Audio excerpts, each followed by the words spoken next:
Всем привет, меня зовут Костя, а это наш новый друг Эдди. Эдди, say hi. Hello, guys. So Eddie, tell us, how long have you been here in Russia? I've been in Russia for almost 3 years now. So, and you know Russian, right? I know a little bit of Russian. I can get by. Okay. So, and where do you use it, Russian language? I use mostly Russian in the shops, malls, sometimes walking in the streets, in the metro. Not so often with my friends because they don't allow me to speak Russian because they want to speak English all the time. Yeah, but we have no practice here, so speak English, right? Pretty much that's the case. Окей. Как мы с вами знаем, жизнь в России может быть прям совсем удивительной. И сегодня давайте узнаем, что удивило Эдди. Он живет уже здесь 3 года. Я думаю, что с нами он успел познакомиться, с нашей культурой в том числе, поэтому сейчас расспросим. So Eddie, what do you think about nature in Russia? Well, to be honest, I'm a bit disappointed because in America, when we hear about Russia and nature, we always picture a lot of bears everywhere. Oh my. We see on TV bears on unicycles, bears on bikes. So I came in here, you know, with the concept, you know, with the mindset that I'm gonna see some animals, some bears, or at least some squirrels, you know, some belka, but I haven't seen nothing yet. My friends all tell me, oh, you need to go to Kristosky Ustro, or you need to go to Pushkin Park. So I've been to all those places and I've searched high and low and not one squirrel, not even a rat. In USA, I can open my front door. I live in this big city in Orlando and I'm from Boston. And doesn't matter where I live, I always can see squirrels, different types of birds, lizards, alligators, turtles, deers, warthogs, wild pigs. But in Russia, it's like they're hiding from me. As we speak about squirrels and other animals, I think this is the time to speak about outskirts, Russian outskirts and your suburbia. So what's the difference between our outskirts and yours suburbia? Well, in Russia, I've been to a few suburbs outside of the cities, and I've also been to some villages, maybe about an hour, 2 hours away from the city center, and I can tell you it is a bit depressing. The roads are not well done. Everything is very dark. The cities, the little towns look like almost like ghost towns. Like sometimes I think nobody lives there, and then I see one car driving by. I'm like, oh, wait a minute, there are people here. I would say there are some nice looking cottages, like very old style houses. I like those, you know, the whole field of it. But I will say that there's a lack of renovations going on. So, and what about suburbia in the United States? I would say, honestly, living in big cities, I've always visited small cities. We have ugly cities. I mean, we have some old towns where buildings are breaking down, but for the most part, they look very nice. Everybody has a beautiful garden, there's fences. Even if you live in the outskirts or in the city, people have pools. I do want to mention the city in St. Petersburg is astonishing. I have never been in such a clean city. I've lived in Europe, I've lived in France, I've lived in Australia, and I've lived obviously in USA, being born. And I must tell you, St. Petersburg does an amazing job with keeping the streets clean. In the subways, wow. Subways are like, I think you can eat off the ground. I wouldn't eat off the ground, but you know, they're very clean. And there's no trash cans in the subway though. I'm shocked. How is the subway not dirty without trash cans? Are people walking with their bottles? And the good thing is that Russia, outside in the city, there's trash cans everywhere. But in the subway, there are no trash cans. Yeah, because when we, you know, drink water, then we, after drinking, we eat the bottle. Ah, forget the tradition.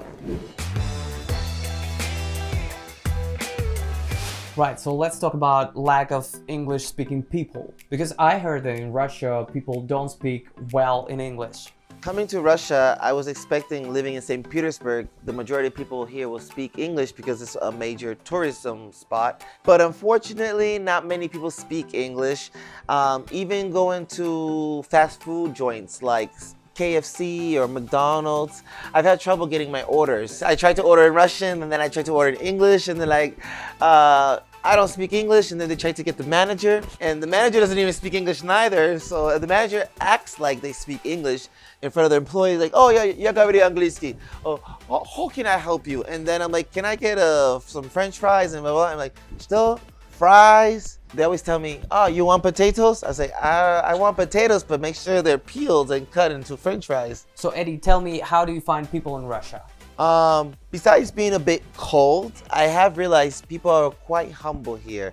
They may not show it with their mannerisms or with a smile, but when they're with close friends, they can be very humble. They're very loving and they're very caring, and they're not many are like show-offs. Like, they'll tell you the truth. They're like, oh, I'm sorry, I don't have much money. I cannot afford this and that. Versus a lot of people in America say, oh yeah, I make $100,000 a year. I'm like, you probably only make half that much. So, and another thing, when it comes to friendships, I realize you guys are very close with your friends. That's what I really like about it. It's like a true friendship.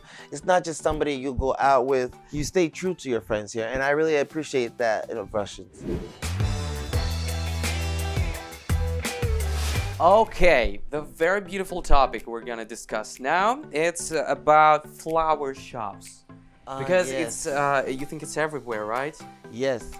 In America, I don't see many florists.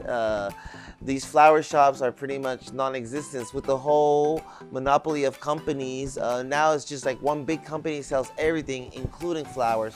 Versus Russia, you have only small little shops. And then you have the grandmothers by the subways and in parks selling flowers. And I love that. I always try to go to the old ladies first. I want to help them out first, then some company. And it's not just one type or 3 or 4 types. It's a lot of exotic, different flowers. They're very beautiful. And I'm constantly buying flowers every 2 weeks at my house. You should see my bouquet right now in my house. I have a bouquet about this big. And I spent maybe 600 rubles on that bouquet. And when I go to the flower shops, I spend over 2,000 on a bouquet that size. So it just goes to show you that, you know, flowers can be very cheap and they can be very expensive in Russia. Versus America, flowers are always, I mean, not cheap, but they can be a bit pricey sometimes. If you want like a nice bouquet with a nice arrangement of different flowers, it's gonna cost you some money. It's not like Russia where it's just, oh, a couple of dollars. Couple dollars, okay. Because that's what it feels like. It's a couple dollars, $10 for a nice bouquet. Okay, the next topic is bank system. Oh my What is wrong with gosh. bank system in Russia? What's correct about it? Okay. Now let's see. Well, what frustrates me about is going to the bank, they ask for your passport. So you show them your passport. They already know you in the bank, especially me. I'm the only, you know, dark-skinned, curly hair guy walking in the bank in St. Petersburg. And I go to this bank all the time. When I have to see the bank people, the tellers always ask me for my passport again. And they have to go through every picture of my passport. And I don't understand why not just like in America, the banks take a picture of you the first time and then they already have your information. You just give them your bank card and you put your password and they can already verify who you are. You don't need to carry your passport every time. Many times I don't carry my passport with me because in USA we have a driver's license or identification cards.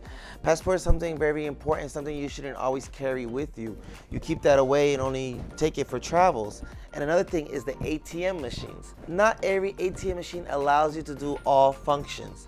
Some ATM machines have certain functions, like some you can withdraw money and some you can deposit money. In America, all ATMs can deposit and withdraw. It's both. And sometimes I have to, in the metro, you can take money, but in the metro ATM you cannot put money in it. Maybe some ATMs, you have to go to another ATM. So that's like a big hassle, you know, just trying to deposit or withdraw money. Okay, tell me about the delicious Russian food. I mean, mayo, yeah? You like mayo? So I actually don't like mayonnaise a lot in the USA. I'm not a big mayonnaise person. But in Russia, my goodness, I don't know if you're putting crack in your mayonnaise or what, can I say that? But the mayonnaise tastes so delicious. I mean, you have many types of mayonnaise. You have mayonnaise infused with avocados. You have mayonnaise with some quail eggs. You have standard mayonnaise. In America, you just get one basic mayonnaise. We have many brands of mayonnaise, but they're all made pretty much the same. In Russia, the mayonnaise, the texture, the consistency, the taste, That's it's why. absolutely delicious. But I must say, Russian pastries, they look absolutely to die for. Like you want to eat them all. They look so delicious, but they taste bland. They're not sweet. One thing about America is that we overdo it, I guess, when it comes to sweets. And I'm used to that. And when I go to bakeries and I order some type of chocolate eclair or a chocolate muffin, because I'm a big chocolate connoisseur, it doesn't taste that delicious. It looks amazing. It looks fancy. It looks pretty, but the taste is like stale bread sometimes. Well, it's not sweet enough, right? It's not sweet at all. And ice cream. One thing, ice cream in Russia, it is delicious, I must say. Ice cream in Russia and ice cream in Italy, I want to say are my top 2 favorite places to eat ice cream. And strange, you have ice creams in bags. In America, ice cream comes in a tub, you know, like in a plastic container. Yeah, right. And it's very delicious. And I eat ice cream, believe it or not, every single day. Oh my. I eat a half a tub or a half a block of ice cream. And my friends are like, how are you not fat? So how? I go to the gym. I work out, you know, I try to stay healthy. I walk a lot. In Russia, people walk a lot. In any big city, you do a lot of walking. In USA, I drive everywhere. But in St. Petersburg, I'm constantly walking. And your metros. Have you seen the metros in Russia? The subways, there's like an escalator that goes all the way down to hell. Like it's so deep into the earth. You guys are #1, I believe, in the world for having the deepest. I think it's Admiraltskaya. Напишите нам в комментах, какая станция у нас самая глубокая в Петербурге. По-моему, вот Эдди говорит, что это Адмиралтейская. Я тоже слышал, что Адмиралтейская. Но на самом деле немножко глубже, по-моему, Синая. Напишите нам в комментах. So Eddie, I think it was amazing. And do you have something to add? Going back to architecture, actually, I wanted to state this because I think this is a really major problem and it's an ongoing problem, and I don't see Russia fixing this problem. Is when it comes to handicap accessibility, there's not much help.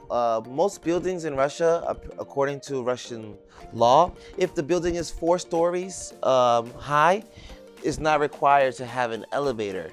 I think that's absolutely incorrect and unfair because I have friends who have handicap disabilities and have trouble going up and down stairs. It's not fair. And I have a neighbor who's a very old lady. She's half deaf. She can never hear me when I speak to her.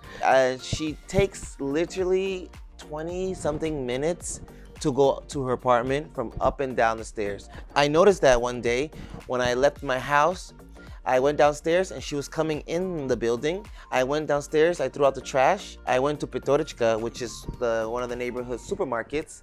I bought a few things like some juice, some bread. I was probably in the store for maybe a good 5-10 minutes.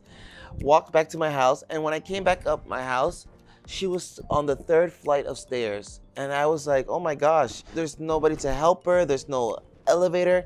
I had to run to my house, drop my groceries, and go back down and help her because she was never gonna make it, I thought. I was like, she's gonna spend her whole day going up that stairs. It's ridiculous. In Russia, you go to many places, they're not ramps for handicapped people. The metros, they're so deep and yet there's no elevators. Explain that to me. How you have the deepest metros in the world, deepest subways, and you have no elevators. You guys are a developed country. You guys should have better roads, better handicap accessibility, you know? So Russia, please help. Come on, people. Let's get this handicap situation under control. I think Russia could be the better place to live. Yes, it could be better, yes. Yeah. So, thank you, Eddie. Это был Эдди. Thank you. Ребят, подписывайтесь на наш канал, ставьте лайки, комментите. Нам очень интересно, как вам соображения Эдди насчет того, как здесь происходит жизнь у нас в России. Так что пишите, мы всегда рады вашим комментариям. Также подписывайтесь на нас в ТикТоке, там очень много нюансов английского языка, вам точно понравится. And see you next time. Bye. Bye.